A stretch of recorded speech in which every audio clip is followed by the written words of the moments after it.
Aqui no Primeira Edição a gente busca trazer sempre para você que nos acompanha, que é a nossa audiência nas redes e na TV, dicas de leitura, para que a gente possa compreender o cenário político que vivemos. E com esse objetivo a gente conversa hoje sobre o livro A Ágora e o Algoritmo, Direito e Democracia na Era Digital. Para essa conversa nós recebemos o professor Eduardo Apio e Sálvio Cotter, que é escritor e editor da Cotter Editorial. Já temos os dois conectados? Temos Eduardo Apio já por aqui. Eduardo, seja super bem-vindo à TVT, é um prazer recebê-lo. Gentil. Muito obrigada. Uma grande honra estar com vocês, acompanho a programação, vocês têm uma dinâmica muito interessante aí e conseguem fazer um contato direto, né, com a classe trabalhadora, até porque isso é o que mais faz falta hoje, a consciência de classe, né, das pessoas. Parabéns pelo trabalho. Agradeço demais, Eduardo. É isso, a gente mais cedo aqui falando sobre essa marcha importante que acontece hoje em Brasília da classe trabalhadora e é algo que, de fato, é a TVT que é o canal de notícias para esse tipo de informação. Você não vai encontrar em nenhum outro lugar. Então, a gente com muito orgulho faz esse papel de levar a informação da classe trabalhadora para, de fato, o trabalhador que é a sociedade brasileira no geral. Sálvio Cotter também já aqui conectado, acho que ele travou, né? Mas eu vou começar com o Eduardo. Eduardo, conta pra gente. O livro ele se propõe a nos ajudar a entender a relação entre justiça, política e tecnologia nesses dias de hoje, no mundo contemporâneo, é isso? É isso. O Sálvio é um grande escritor, e o Sálvio havia recém-escrito e publicado um livro sobre a minha passagem na 13ª Vara Federal de Curitiba, tal da Vara da Lava Jato. Esse livro se chama Tudo por Dinheiro e gerou alguma repercussão. Aí, nisso, mantivemos conversas sobre democracia, redes sociais, cancelamento, linchamento virtual, esse tipo de situação, e a dissociação que existe entre o real e o virtual. Ainda que as big techs queiram uma fusão completa entre o real e o virtual, no mundo dos fatos existe uma separação, existe o mundo real e o mundo virtual. No mundo real, hoje, quem é o presidente Lula. No mundo virtual, existe uma ambição aí de Elon Musk, esses donos de Big Tech, de mandarem, né, interferirem na soberania dos países. Então, esse tipo de situação é inconcebível, nós começamos a refletir sobre tudo isso. Essa semana mesmo eu assisti uma entrevista com o deputado Rui Falcão, e ele falava, né, da importância da retomada de instrumentos de democracia direta, porque a Constituição fala que a democracia também poderá ser exercida de forma direta, e isso nós temos que desenvolver aqui no Brasil. Infelizmente, só a anarquia tem sido desenvolvida de forma direta, os atos do 8 de janeiro demonstram isso. E um dos mecanismos que nós estamos propondo é a retomada dos orçamentos participativos na forma digital, na via digital inclusiva, de maneira que o próprio governo federal, a União, deveria, né, estabelecer convênios de cooperação, talvez via universidades públicas, para permitir que as pessoas participassem do debate digital sobre os grandes temas e sobre os pequenos temas do dia a dia das suas cidades também, o orçamento participativo digital. Então, houve um quase abandono dessa ideia, né, da participação do eleitor. O eleitor é lembrado só no dia das eleições e quer participar, tem interesse em participar, especialmente nas questões relacionadas à sua cidade, ao seu município, aos problemas, né, onde precisa mais creche, onde precisa de um hospital, onde precisa de um novo posto de saúde, né? Então, essas questões importantes, nós não vemos a participação direta das pessoas, então estamos propondo, entre outras ideias, primeiro, regulação das mídias sociais pelo governo federal, pela União, pelo Congresso, e segundo, a ampliação, né, desses instrumentos de participação digital. Mas tudo isso, claro que, né, trazendo uma argumentação, um enfoque. O Sálvio Cotter é um grande intelectual, trazendo vários autores, né, que vão dar suporte acadêmico a essa ideia, né, e utilizando um pouco também da minha tese de doutorado, que eu apresentei em 2004 na Universidade Federal de Santa Catarina, que se chama Controle Judicial das Políticas Públicas no Brasil, em que eu defendo exatamente isso, a ampliação do debate democrático e a participação direta do cidadão. Perfeito. Sabe, professor, que durante essa semana... Primeiro, o Salvio Cotter ainda não está com a gente não, né? Acho que a gente Eu está trabalhando na visualizo ele na conexão. outra tela. Tá travando, né? Tá bom, tá bom. Eu fico com o Eduardo Não até a consigo gente visualizar, talvez seja o reconectar. caso de ele sair e voltar. Isso, costuma funcionar. A gente já está pedindo para ele para tentar retomar essa conexão. Professor, essa semana mesmo você falou sobre o orçamento participativo. Ontem a gente trouxe aqui um nosso repórter da Telesur, né, direto de Caracas, na Venezuela, porque a Venezuela passou por um processo no domingo de votação de comunas. E é um modelo muito, muito interessante que eles têm lá, né? De que a própria comunidade, primeiro, que ela vota num líder, isso não virtualmente, né? Presencialmente, num líder da comunidade e no projeto que vai receber investimento por parte do Estado ali naquela região. Eu achei muito interessante porque diz muito em relação à participação e à representatividade da sociedade nessa democracia que a gente tem. E o que você propõe é que isso aconteça aqui no Brasil, mas de uma forma virtual. Há perspectiva na sua avaliação de que isso possa acontecer? Como você avalia a gestão do governo nesse ambiente virtual? Me parece uma gestão modesta ainda nessa questão, tanto é que o próprio deputado Rui Falcão, que é líder de governo, também estava questionando essas questões, estava colocando essas dificuldades de o partido que hoje governa, que é o Partido dos Trabalhadores, retomar, né, as suas origens da década de 80, 90, retomar os orçamentos participativos e ampliar um pouco o link, o contato direto com a população, retomar as bases, digamos assim, né? Eu acho que isso de fato é muito importante em um país gigantesco como o Brasil. Do ponto de vista prático, há uma dificuldade estrutural, claro, para implementar um projeto dessa natureza de forma imediata num país da dimensão do Brasil. Eu acredito que primeiro precisaríamos ter um projeto piloto em um estado, para depois isso servir, poder ser ampliado em termos de Brasil. Diante do tamanho do Brasil, das condições. Agora, veja bem, a tecnologia está totalmente à disposição, o TSE, a Justiça Eleitoral, tem todos os dados dos eleitores.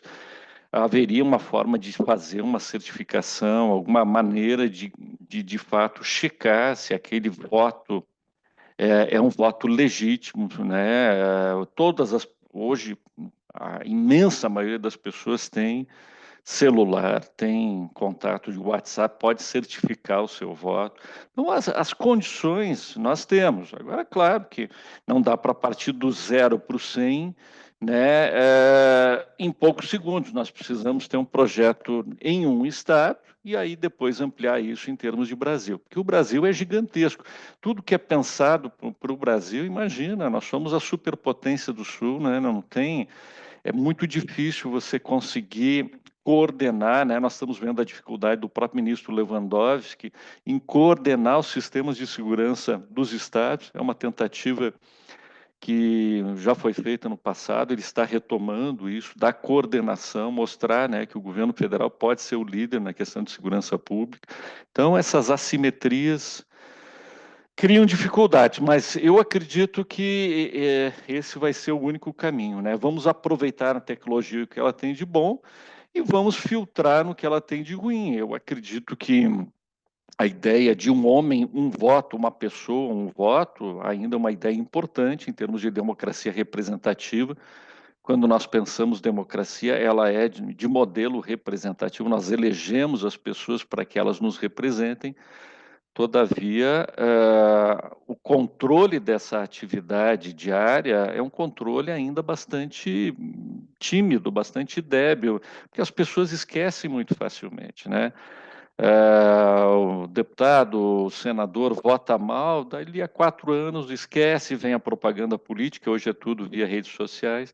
Então, nós precisamos de uma participação mais intensa. Olha, as pessoas participam todos os dias de um programa de péssima qualidade. Você pega a plataforma X, que é aquele tal do Big Brother, que é a maior fonte de renda da principal rede de TV do Brasil, né? que comanda tudo e que, né, tanto mal fez ao nosso país. E aí as pessoas participam todos os dias e pagam, inclusive, para participar. Então, existe uma ânsia das pessoas em participar, né? Não só da diversão, mas também da vida pública, né? Nós temos que retomar isso, ou permitir que aqueles que queiram participar se credenciem, né, na gestão dos orçamentos públicos. Nós temos, né, nós somos o 99% da população, né?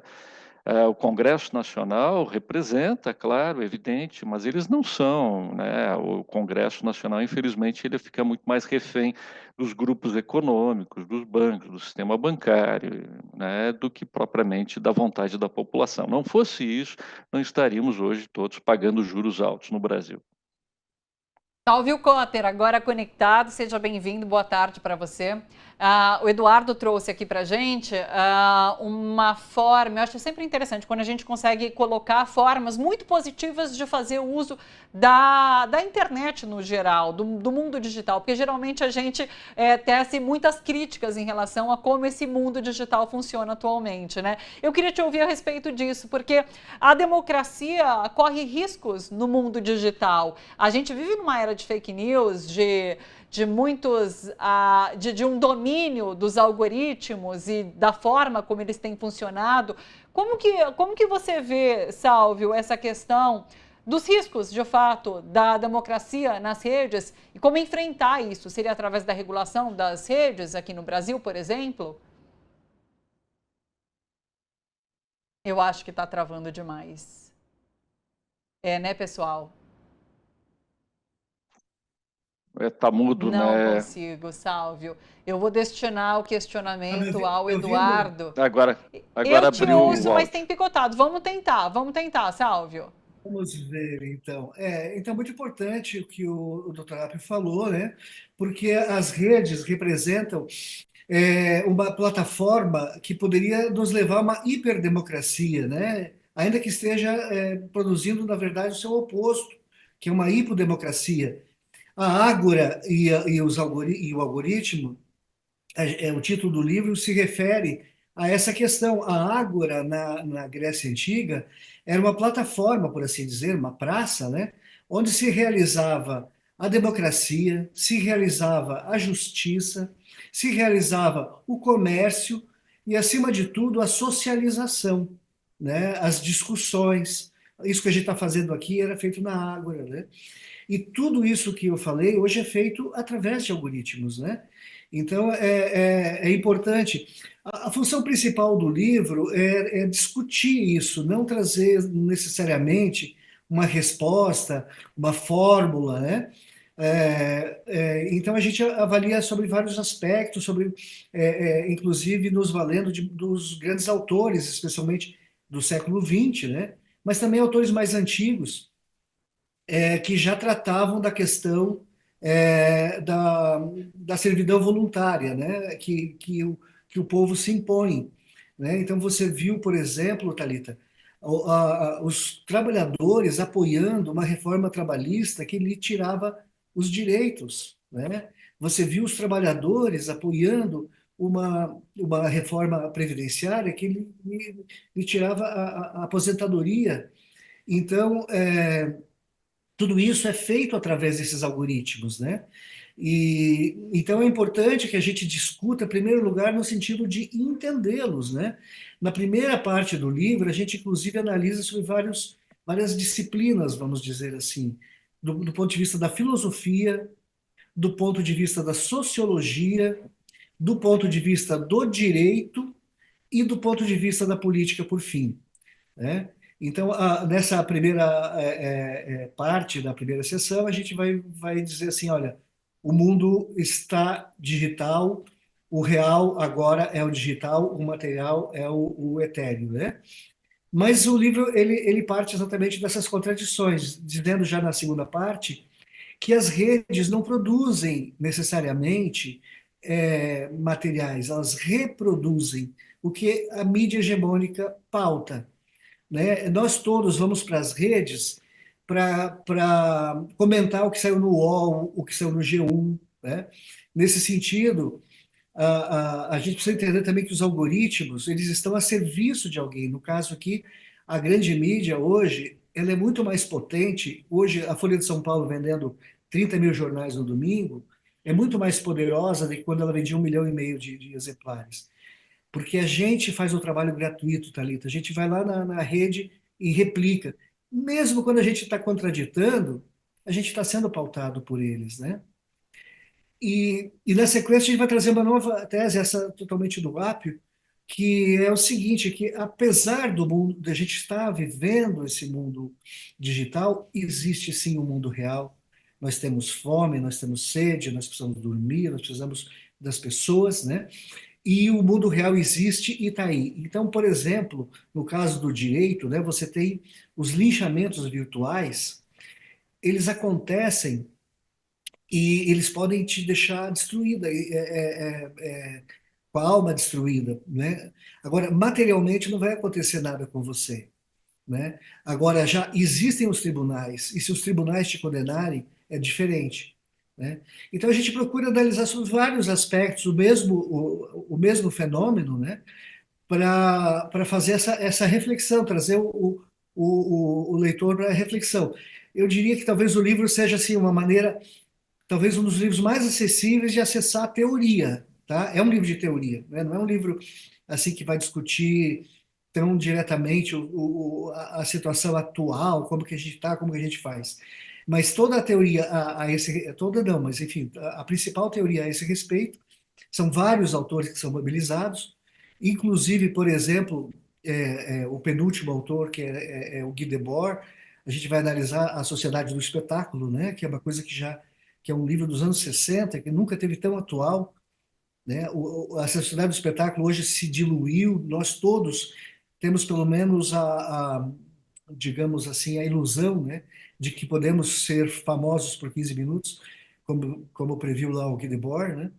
Mas, acima de tudo, o último livro, o último capítulo do livro vai trazer o Etienne Laboutie e a sua servidão voluntária, mostrando que os seres humanos têm uma propensão a dar tiros nos pés, né? Eles poderiam ser livres, mas eles acabam baixando o jugo, né? E cedendo para líderes, né? Que acabam lhe obstando, né? Enfim, o que ele precisaria, né? Então, eu acho que, assim, em linhas gerais, isso não quero tomar conta da conversa aqui, Thalita, mas em linhas gerais, acho que é mais ou menos isso o livro. A gente vai estar lançando em São Paulo, na quinta-feira, feriado, na Avenida Paulista, tá? Lá na Martins Fontes, a maior e talvez melhor livraria do Brasil. E estaremos lá estará lá o Dr. Apio, estará lá o Genuíno, que também vai estar fazendo um lançamento lá, o José Genuíno, né? Nosso, nosso eterno deputado. E então eu queria convidar as pessoas, né, que puderem comparecer lá a partir das 15 horas, lá na Avenida Paulista, na Martins Fontes. Eu não estou com o número aqui, deve ter aqui. Não sei. 509, está aqui na tela, Sálvio. A gente Tá está aí, tá aqui, aí. aqui com o card, todas as informações na tela, todos convidados, então. Para encerrar, só eu queria ouvir o Eduardo brevemente, relacionando a teoria com a prática. Você enxerga uma possibilidade real de regulação de mídias aqui no Brasil, Eduardo? A regulação já está acontecendo via Tribunal Superior Eleitoral. A Constituição Federal não permite a censura, então o Judiciário tem que ter esse cuidado. O Congresso Nacional pode regular isso, deve, é a casa preferencial, o espaço preferencial para atuar legislativamente e regular as mídias sociais. O que o Supremo tem dito, insistido, é que existe sim a liberdade de manifestação, obviamente, e que os meios de comunicação social não são responsáveis por tudo que é publicado, tudo que eles publicam. Agora, claro que eles têm uma obrigação de fazer um fact-checking, né, uma checagem de fatos para verificar se aquilo que eles estão publicando não é uma mentira manifesta, não é uma fake news, não é a malícia, né? Não é um direcionamento, uma desinformação, né? Se os meios de comunicação social são concessões visando né? E as plataformas digitais, claro, têm suas bases fora do Brasil, mas visam, em última análise, informar. Quando você tem um sistema focado em desinformação em massa, aquilo que o Steve Bannon se especializou nos Estados Unidos e que tem levado a derrocada da democracia nos Estados Unidos, nós estamos assistindo, né, a queda, todos os dias, a queda da democracia dos Estados Unidos, aquela que sempre foi, né, cantada em prosa e verso, mas especialmente no cinema, na cultura de massa, na indústria cultural, que nós estivemos imersos a vida inteira como a grande democracia. Isso está morrendo, né? Esse sistema está morrendo. Então, evidentemente que nós temos que repensar a democracia no mundo, não só no Brasil. Esse não é um problema brasileiro. O Brasil, na realidade, está na vanguarda dessa discussão, porque nós tivemos a extrema-direita e o fascismo tentando dar um golpe de Estado no 8 de janeiro, que inclusive agora se quer empurrar a goela abaixo da população, uma anistia que a população não deseja, né?